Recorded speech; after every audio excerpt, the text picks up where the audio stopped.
नमस्कार दोस्तों, स्वागत है आपका YouTube channel India Dheeraj Singh के स्टॉक्स में। शेयर बाजार में एक तरह से बड़ी गिरावट चल रही है, बट बैंकिंग स्टॉक्स ऊपर की तरफ है। तो एक्सिस बैंक की बात करते हैं इस वीडियो में, और स्टॉक प्राइस लगभग 662 के आसपास है। अपना 52 वीक हाई ब्रेक नहीं किया है। Q3 का रिजल्ट देखते हैं, इसके आंकड़े और नंबर देखेंगे। क्या कारण है कि एक्सिस बैंक ऊपर की तरफ ही जा रहा है। एक तरह से बड़ी गिरावट, लगभग 1000 पॉइंट से ज़्यादा की गिरावट हुई है और निफ्टी 50 में। आने वाले दिनों में किस तरह का ये कारोबार कर सकता है उसकी भी बात करेंगे। रेजिस्टेंस एंड सपोर्ट और टारगेट की भी बात करेंगे। क्या ये मंडे को 700 को क्रॉस करता हुआ दिखेगा, तो इसकी भी बात करेंगे दोस्तों। Q3 के आंकड़े और नंबर देखते हैं, और इसका जो 52 वीक हाई है 760 रुपया है, और मार्केट में जो बातचीत चल रही है कि ये लगभग काफ़ी ऊपर की तरफ जाता हुआ दिखेगा। दोस्तों, चैनल पर अगर आप नए हैं तो सब्सक्राइब और बेल आइकन को प्रेस करिए, जिससे आपको शेयर मार्केट की जानकारी, नॉलेज, सारा कुछ इस यूट्यूब चैनल से मिल सकता है। और वीडियो को लाइक भी कर दिया करें। तो टेक्निकली इसको देखेंगे, जब 760 को ब्रेक करेगा तब फिर वहाँ से और तेज़ी की संभावना रहेगी। जैसे कि निफ्टी ने, बैंक निफ्टी ने अपना 52 वीक हाई ब्रेक किया है, तो आने वाले दिनों में आप मान के चलिए ऊपर की तरफ ही जाना है, तो एक्सिस बैंक उसमें से एक होगा ऊपर की तरफ जाता हुआ। आइए Q3 का रिजल्ट देखते हैं और आंकड़े देखते हैं और समझते हैं कि स्टॉक में क्या हुआ है। दोस्तों, ये एक्सिस बैंक का क्वार्टरली रिजल्ट के आंकड़े हैं और नंबर्स हैं। देखिए, दिसंबर 2020 का ये कॉलम है, और दिसंबर 2019 का ये कॉलम है, सितंबर 2020 का ये कॉलम है। ये तीनों को देखते हैं। इंटरेस्ट अर्न की बात करते हैं। सबसे पहले 15,756 करोड़ का रहा है इस क्वार्टर में, और सितंबर 2020 में Q2 में 16,299 करोड़। यानी मीन्स एक तरह से हम देखते हैं तो कम हुआ है, और पिछले साल के अनुसार देखते हैं तो 15,965 करोड़, तो इसके हिसाब से भी कम हुआ है। अदर इनकम की बात करते हैं 4,153 करोड़ का हुआ है, और पिछली बार था 4,010 करोड़ का, और सितंबर 2020 में 4,147 करोड़ का। यानी मीन्स अदर इनकम थोड़ा सा ज़्यादा है। टोटल इनकम में देखिए, टोटल इनकम में 19,910 करोड़ का, और टोटल इनकम देखते हैं तो 19,910 करोड़, और पिछली बार था 19,975 करोड़, और सितंबर 2020 में 20,446 करोड़। यानी मीन्स देखिए, एक तरह से टोटल इनकम इनका कम हुआ है दोस्तों। 19,910 करोड़ का पिछली बार था 19,975 करोड़। अब आगे की तरफ चलते हैं, प्रावधान की बात करते हैं, प्रोविजन की बात करते हैं इसमें। अब देखिए, प्रोविजन जो किया है, जो एक तरह से हम अब देखिए प्रोविजन की बात करते हैं तो 4,625 करोड़ का है। पिछली बार 3,487 करोड़, यानी मीन्स लगभग 1,100 करोड़ का ज़्यादा किया है। और इसमें देखिए 4,606 करोड़, यानी मीन्स थोड़ा सा ज़्यादा ही किया है प्रोविजन। तो नेक्स्ट क्वार्टर में हो सकता है कि कम हो। और अब आगे की तरफ बढ़ते हैं, सीधे प्रॉफिट की बात करते हैं। नेट प्रॉफिट में देखिए 1,334 करोड़ का नेट प्रॉफिट हुआ है Q3 में, और पिछली बार हुआ था 1,184 करोड़। ये ना मीन्स आप देखिए लगभग अच्छा खासा कम हुआ है ये। पिछली बार 1,884 करोड़ का था, और अब की बार 1,334 करोड़ का, तो कम है। और तो एक तरह से प्रोविजन इन्होंने ज़्यादा किया है, तो उसकी वजह से थोड़ा सा नेट प्रॉफिट कम हुआ है। अब आगे की तरफ एनपीएस की बात करते हैं। ग्रॉस एनपीएस में देखिए एक तरह से इनका है 3.44% का, पिछली बार 5%, यानी मीन्स एक तरह से ग्रॉस एनपीएस कम हुआ है। इसकी बात करते हैं जो बहुत महत्वपूर्ण होता है, 3.44 का है इस क्वार्टर में, और पिछली बार था 5% का, और Q2 में था 4.18 का। यानी मीन्स ग्रॉस एनपीएस कम हुआ है। और नेट एनपीएस की बात करते हैं तो 0.74 का है, और पिछली बार था 2.09, और Q2 में था 0.98। तो एक तरह से Q3 का रिजल्ट को देखते हैं एक्सिस बैंक का, तो एक तरह से टोटल इनकम भी कमी हुआ है, आसपास ही है, और प्रॉफिट में भी 1,300 करोड़ का हुआ है, और प्रोविजन थोड़ा सा ज़्यादा किया है। बट एक चीज़ जो बड़ा सुधार हुआ है इनका, और जो ग्रॉस एनपीएस भी कम हुआ है और नेट एनपीएस भी कम हुआ है। तो एक कारण तो ये है कि एक बड़ा सुधार हुआ है, ग्रॉस एनपीएस और नेट एनपीएस दोनों कम हुए हैं।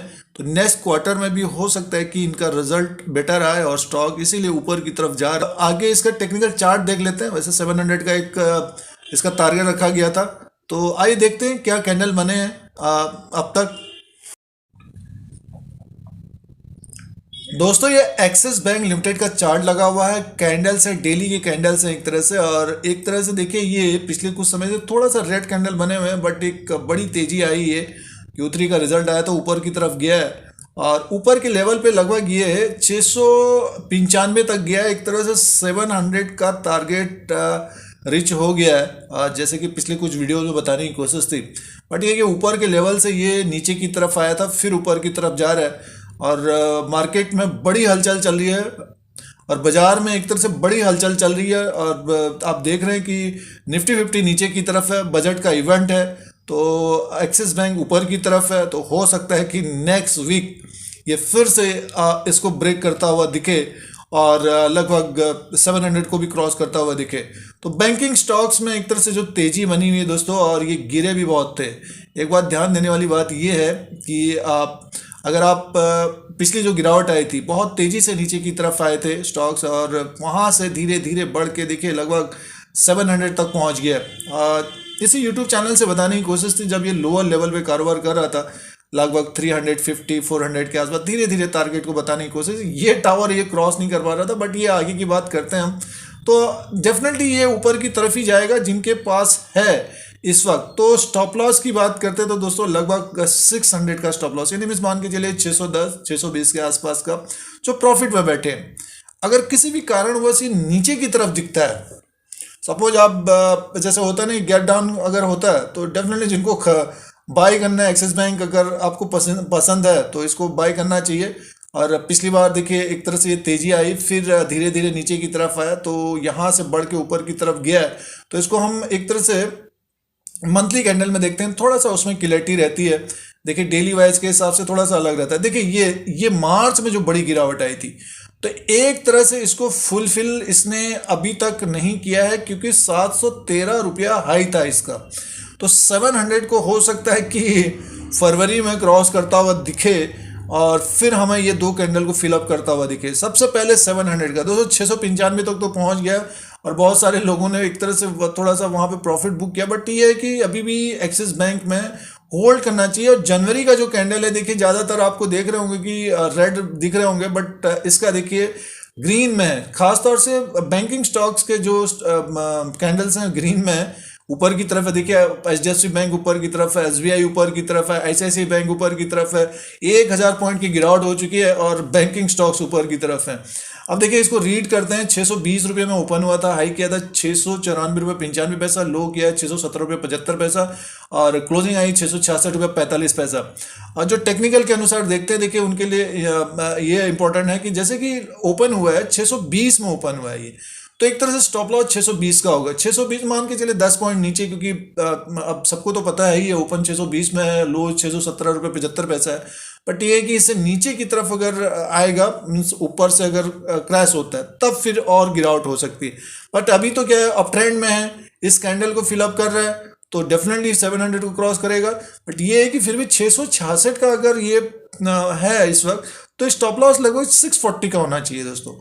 640 जो ट्रेड कर रहे हैं या जिन्होंने लिया है, जो स्टॉप लॉस लगाना चाहते हैं, तो 643 दिखा रहा है, 640 का लगाइए। वहां से 20-25 पॉइंट और नीचे की तरफ आता हुआ दिख सकता है। तो फिलहाल ये कुछ समय के लिए इस तरह का रहेगा। तो आगे आने वाले दिनों में जैसे कि अब जब ऊपर की तरफ जाएगा तो फिर बात अलग हो जाती है। फिलहाल इस तरह का है कि 640 का एक स्टॉप लॉस होना चाहिए, जो स्टॉप लॉस लगाना चाहते हैं, और बड़ा स्टॉप लॉस लगभग 610 के आसपास का, तो ये देख सकते हैं। और ऊपर का टारगेट अगर ये इस कैंडल को फिलअप करता हुआ लगभग 713 को ऊपर की तरफ जाएगा, तो फिर इस कैंडल का लगभग 760 तक जो इसका हाई है, तो वहां तक जाता हुआ देख सकता है। तो टेक्निकली चार्ट में एक तरह से बुलिशनेस बनी हुई है एक्सिस बैंक में, और डेली वाइज के हिसाब से। अब इसमें आरएसआई को लगा लेते हैं, उसका इंडिकेटर क्या दिखा रहा है उसे भी चेक कर लेते हैं। देखिए रिलेटिव स्ट्रेंथ इंडेक्स 56 में है। देखिए ये एक तरह से यहाँ से 30 से बढ़ के 55 में पहुंचा है, 56 में पहुंचा है, तो 70 में जाने में समय है। जिस दिन ये ऊपर की तरफ पहुंचेगा, 70 से ऊपर होगा, तब एक बड़ी गिरावट की संभावना रहेगी। अन्यथा इसमें थोड़ा सा उतार चढ़ाव रह सकता है। तो आप जो ट्रेडिंग कर रहे हैं स्टॉप लॉस के द्वारा ही करना चाहिए। जिनके पास स्टॉक पड़ा हुआ है, तो 700 के ऊपर अगर जाएगा, तब फिर अपना एक प्रॉफिट बुकिंग आप कर सकते हैं, या फिर 750 के आसपास, और 52 एक हाई ब्रेक करेगा, तो वहां से लगभग 5 से 10% ऊपर की तरफ जाएगा एक्सिस बैंक। डेली के हिसाब से देखते हैं आरएसआई को, तो दोस्तों एक तरह से 54 के आसपास एक ऊपर के लेवल तक गया था, ये 71 तक, वहां से एक तरह से गिरावट रही। लगभग देखिए ऊपर के लेवल 691 से गिरावट आई, नीचे तक ये आया लगभग 616 तक। पूरे महीने भर में 50-60 पॉइंट का रहता है इसमें अप डाउन। फरवरी में फिलहाल ऊपर की तरफ है, तो ऊपर का लगभग 700 को क्रॉस करा, 730 और 750 तक जाता हुआ दिखेगा। एक्सिस बैंक का अगर हम टेक्निकल चार्ट के अनुसार, रिजल्ट के अनुसार देखते हैं तो एक तरह से रिजल्ट में एक अच्छा ये रहा है कि इनका जो एनपीएस है वो कम हो रहा है। नेक्स्ट क्वार्टर में भी अच्छा रिजल्ट आ सकता है, तो उम्मीद के कारण स्टॉक ऊपर की तरफ जाता हुआ दिख सकता है। जिनके पास समय है, टाइम है, तो ऊपर का एक टारगेट अपना सेट करिए। जिस तरह से लोअर लेवल पे जिन्होंने लिया है तो और संभावना ऊपर की तरफ जाता हुआ दिख सकता है। मार्केट में गिरावट है दोस्तों, इसका मतलब ये नहीं कि हर सेक्टर गिरेगा। अब बैंकिंग स्टॉक सबसे ज़्यादा गिरे हैं, तो उसमें से अब बैंकिंग स्टॉक ऊपर की तरफ है और समय आएगा उनमें भी करेक्शन होगा आने वाले समय में। जो स्टॉक अभी गिर रहे हैं तो वो पड़ेंगे, तो इस तरह से चलेगा अभी। बट ये है कि जिनके पास एक्सिस बैंक उनको बनी रहना चाहिए, और जो ट्रेड कर रहे हैं तो जैसे 666 के आसपास है, 640 का एक स्टॉप लॉस, उसके बाद एक बड़ा स्टॉप लॉस होगा लगभग 620 का है। और जो लेना चाहते हैं करेक्शन में अपना देख सकते हैं एक्सिस बैंक को, तो आने वाले समय में ये अप ट्रेंड में ही रहना चाहिए। बुलिशनेस बनी हुई है और बड़ी हलचल रह सकती है एक्सिस बैंक में आने वाले दिनों में।